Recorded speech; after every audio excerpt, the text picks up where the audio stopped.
ТРКда қылмыш қырсық жаңалықтарын чағылдырған телевизиот программасы студияда қызметта Тұтан Мелисов, саламатсыздарбы. Алғаш бүгінгі программаның қысқаша анонсымен танышып алыңыз. Өлкөдө жол қырсықтарынан адам өмірін алған учурлар катталды. Жумгалда ата баланы издөө иштери уланууда. Балдардын көзүчө мугалимди кемелеп, ыйлатып кеткен аялга кандай чаралар колдонду? Алдыда мына ушул жана башка кабарларга кененирээк токтолобуз. Биз менен болуңуз. Бишкек-Ош жолундагы автокырсыктан 2 киши каза тапты. Бул туурасында Чүй облустук жол милициясынан билдиришти. Каргаша 10 ноябрь саат 10:30 чамасында Суу Самырдын тушунда болгон. Милициядан Honda Odyssey үлгүсүндөгү автоунааны айдап бара жаткан киши рулду башкара албай, оор жүк ташыган Volvo менен кагылышканын айтышты. Мунун кесепетинен минивенден 2 киши көз жумуп, дагы 2 адам Жайыл райондук ооруканасына тез жардам менен жеткирилгени кабарланды. Алардан Нарын облусунун Жумгал районунда дагы жол кырсыгы катталып, 3 адам каза болгону маалым болду. Маалыматта жол кыймылынын коопсуздугун камсыздоо башкы башкармалыгынан тастыкташты. Буга чейин кырсыктын видеосу жарыяланган болчу. Анда оор жүк ташуучу унаа менен Honda CR-V сүзүшүп, айланып кеткен оор жүк ташуучу машинанын арткы жагы алдында бараткан Audi унаасын оодара койгон. Кырсыктын видеосун жергиликтүү тургундар тартып алган. Соңку маалда Жумгал менен Кочкордо жол кырсыгы көбөйүп кеткени айтылууда.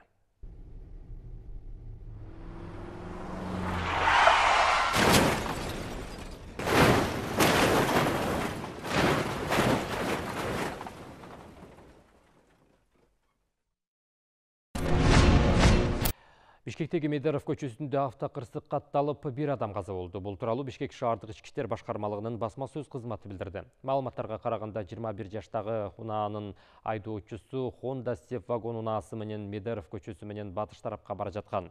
Кечки саат 8-дерден өтүп калган кезде ал Гаселло көчөсүнүн кесилишинен жөө адам өтүүчү жолдон өтүп бара жаткан адамды сүзүп алган.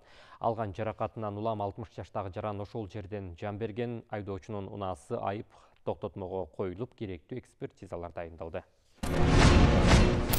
Талас облусунда адам өлтүрүү фактысынын бети ачылды. Бул тууралуу Талас облустук ички иштер башкармалыгынан кабарлашты. Маалыматка караганда, милицияга Бакай Ата районунун 1963-жылы туулган тургуну Кең Арал айылына караштуу Коргон Таш жайлоосуна кеткен бойдон дайынсыз болуп жаткандыгы тууралуу маалымат келип түшкөн.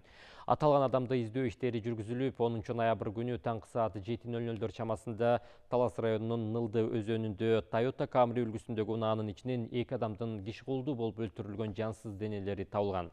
Алар Бакай Ата районунун 1963-жылы жана 1964-жылы туулган жарандар экендиги аныкталган.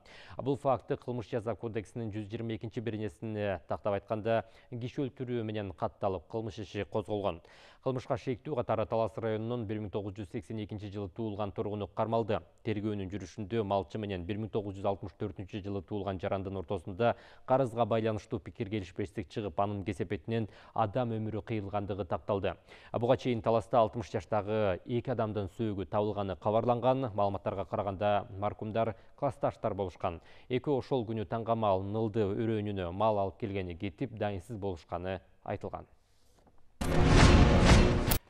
Аламүйдүн районунун жол тескөөчүлөрү адам өлтүрүүгө шектүү жаранды кармады. 2024-жылдын 22 октябрында бул жол менен саат 21:00 чамасында Чүй облусунун Аламүйдүн районунун жол коопсуздугун камсыздоо кызматкерлери бөлүнгөн аймагында кызмат өтөө учурунда көчөдөгү жаран Кой Таш айылында белгисиз 4 жаран урушуп жаткандыгы боюнча кабарлаган. Окуя болгон жерге милиция кызматкерлери ыкчам түрдө барган учурда бул жолду 40 жаштагы жарандын бычак менен сайылуусунан улам көз жумуп, жерде жаткандыгына күбө болушкан.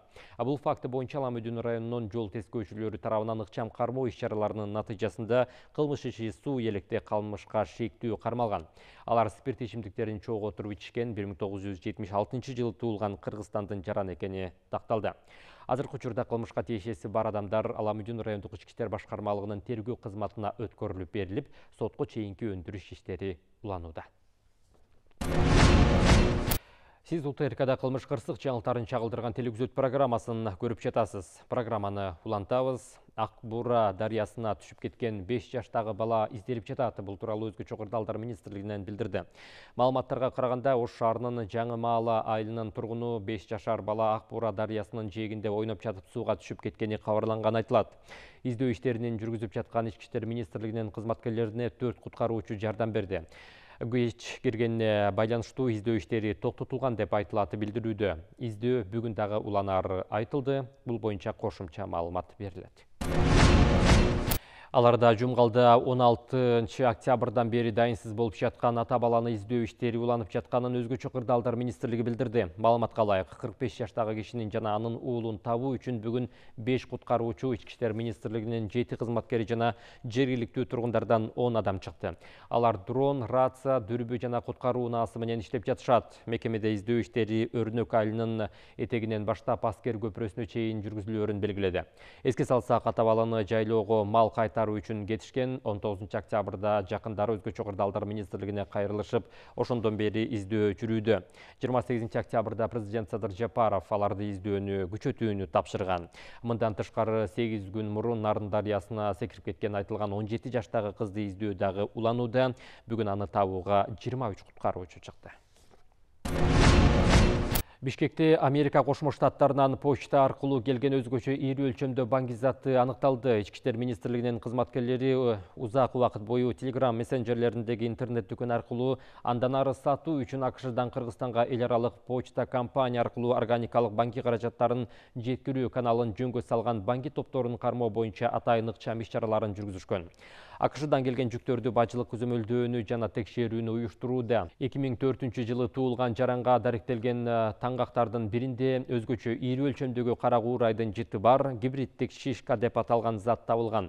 Аны сатууда баасы 9 миллион сомго бааланат. Бул факты боюнча Кыргыз Республикасынын Ички иштер министрлигинин тергөө кызматы тарабынан кылмыш жаза кодексинин банки каражаттарын, психотроптук заттарды жана алардын аналогдорун сатуу максатында мыйзамсыз даярдоо боюнча каралган кылмыштын белгилери боюнча кылмыш иши козголгон. Тергөө ыкчам иш-чараларынын жүрүшүндө кармалган жаран курьердик кызмат аркылуу жеткирүүнү пайдаланган. Андан ары Бишкек шаарынын аймагында курьердик таңгакты жаранга тапшыруу учурунда кармалган. Кармалган адамдын жашаган жери боюнча тинтүү иштерин жүргүзүүдө банки топтун 1999 жылы туулган жана 2003 жылы туулган башка мүчөлөрү аныкталып кармалган. Мындан тышкары жогоруда аталган адамдардын кылмыш ишинин ачык белгилери бар баңгизаттарды таңгактоо үчүн буюмдар табылып алынган. Учурда аталган факты боюнча мындан аркы ыкчам тергөө иштери улантылууда. Кыргызстанда бир жумадан аралыгында 14382 жол эрежесин бузуу фактысы аныкталды. Жол кыймылынын коопсуздугун камсыздоо башка башкармалыгынан билдиришкендей, анын ичинен тийиштүү документтери жок транспорт каражаттарынын башкаруу 389. Масалында автотранспорт каражатын башкаруу 200, автоунаанын терезелерин мыйзамсыз караңгылатуу 36, жөө жүргүнчүлөр катышкан жол эреже бузуулар боюнча 336, транспорт каражаттарынын эксплуатациялоо эрежелерин бузуу 2454. Мындан сырткары авто эң баштык 7 белгиленген ылдамдыктан ашыруу боюнча 2965 жалган мамлекеттик номери менен унаа башкаруу боюнча 1, ал эми башка жол эрежелерин бузуу фактылары боюнча 7994 факты катталды. Ошондой эле ар кандай жол эрежелерин бузгандыгы үчүн 1066 автоунаа убактылуу токтоочу айып короо жайына токтотулган. Жол кыймылынын көзөмөлдөө башка башкармалыгынын айдоочулардан жол кыймылынын коопсуздугун эрежелерин так сактоого чакырат. Экология министрлигинин Чүй облустук башкармалыгынын кызматкерлери 10 ноябрга караган түнү Жайыл районунан 4 браконьерди кармашты. Аталган ведомстводан билдиргендей, мыйзам бузгандар жапайы каманды мыйзамсыз атышкан. Маалыматтарга караганда жаныбарлар дүйнөсүнө келтирилген зыян 100 000 сомду түздү. Бардык материалдар укук коргоо органдарына өткөрүлүп берилген. Белгилей кетсек, буга чейин июль айынын орто ченинде Кыргызстандын кызыл китебине кирген жаныбарларды айрымдарын мыйзамсыз атуу үчүн айыппул жогорулатылган.